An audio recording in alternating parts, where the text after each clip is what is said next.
Hi Capricorn, welcome back to the Astrology 33 channel. This is your mid-February 2023 love reading. Thanks to those of you who like, viewed, shared, and subscribed to the channel. I appreciate all of that. For those of you new to the channel, as far as what we have in front of us, it's what I call the bridging gap spread. And the way it works is look at the past, present, and future energies between you and your main love interest.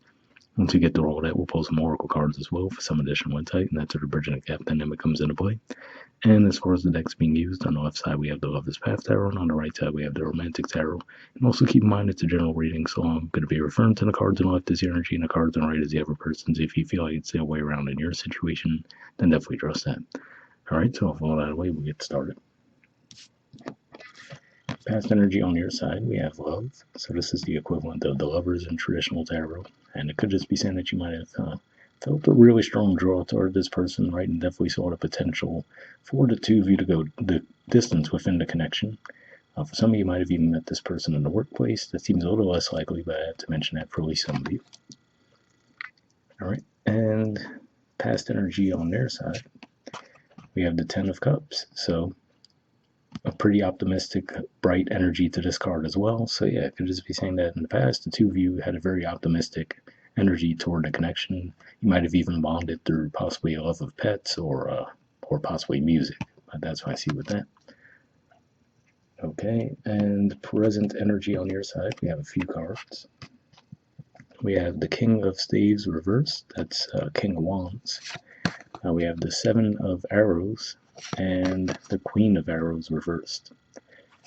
So interesting energies here. What I'm primarily getting with this is to say that this Seven of Arrows is different from some Seven of Arrows or Seven of Swords energies in other decks, but if you look at her facial expression, to me that's the key. She doesn't look too happy to be walking away, right?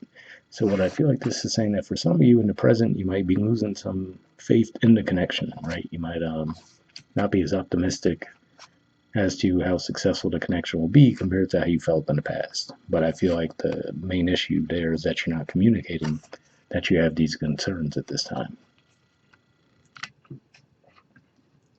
All right, present energy on their side, we have the Eight of Wands.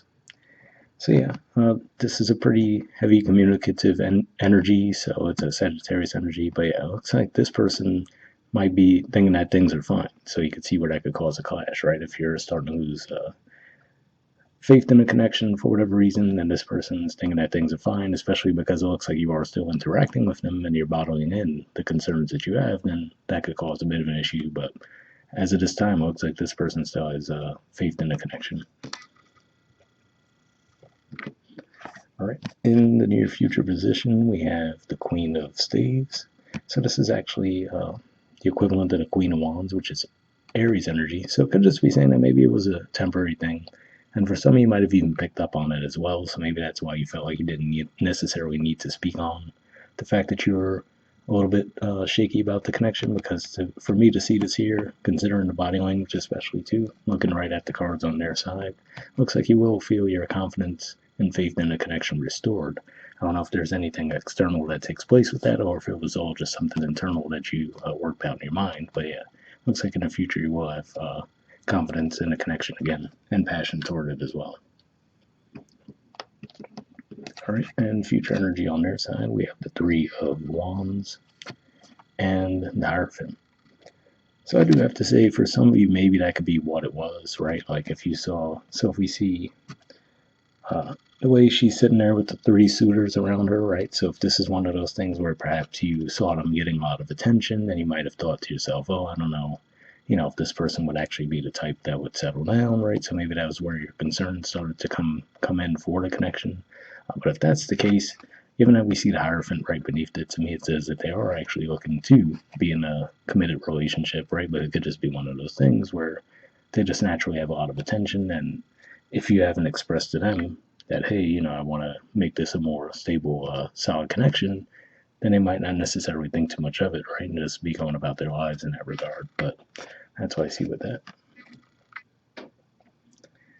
All right, bottom of the deck on your side, we have the Prince of Cups. So this is actually the equivalent of the Knight of Cups in traditional tarot, which is a Pisces energy.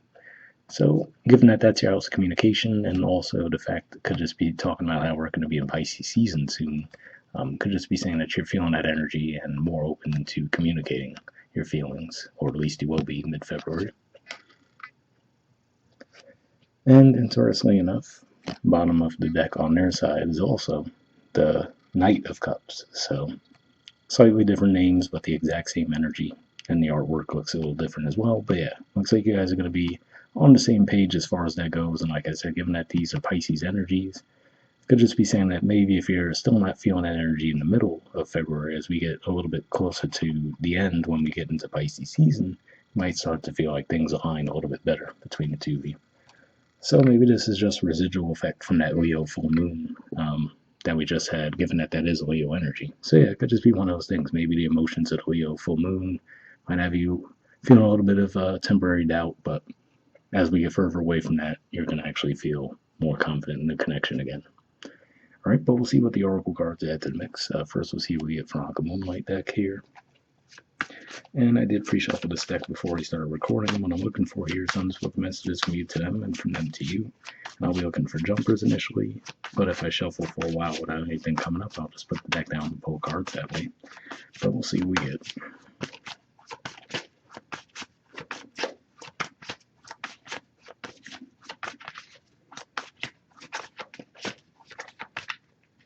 All right, and got one there. Oops. Yeah, make sure to put it on your side.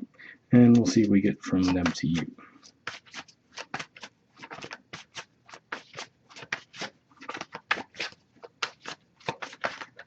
All right, and got one there. All right, I keep trying to gravitate to the other side, but yeah. First, we'll see what we got on your side. All right, we have anger. It says I'm upset and I need some time to cool down. So yeah, that could definitely be what's going on with that Seven of Arrows energy, right? Where I was saying that, maybe you kind of knew that it would be a temporary thing and you felt like, okay, it's not even really worth to talk it through because you might have felt like, oh, this is something that will pass.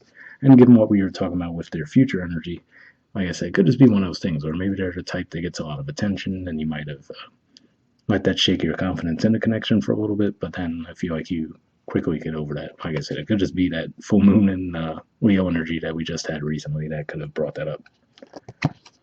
All right, and on their side, we have sensitive.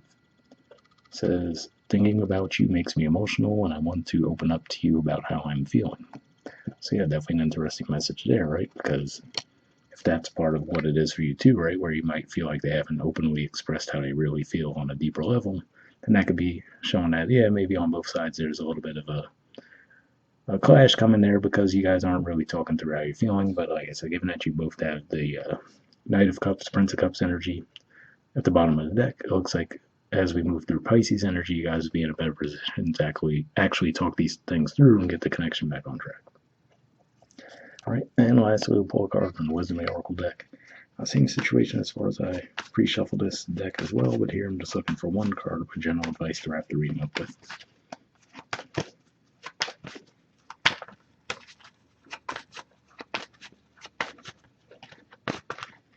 Nope, got one there. All right, so let's see what you got. Okay, we have Loyal Heart. And it won't focus. There we go. And there's the artwork, and the number is 35. So let's see what this has to say. Okay, the relationship message says your partnerships, friendships, and romantic relationships all have many qualities in common right now. Honest devotion, faithfulness, and a loyal heart are being shown to you. Are you as loyal in return? Now is the time for heartfelt commitments and trusting in divine protection. So yeah, definitely a pretty positive message there because like I said, it looks like in the present you might have your confidence shaken around whether this connection could work out or not. And like I said, possibly because this person gets a lot of attention, but given that we saw the Hierophant beneath that, it looks like they do actually want to be in a committed relationship. And like I said, it looks like it's a short-lived lack of confidence on your part anyway, given that we see the Queen of Staves in the near future. And like I said, the same card for both to be on the bottom of the deck is a pretty positive sign as well. So, hope that resonated for you guys. We'll wrap up there, and I'll see you all next month. All right, bye.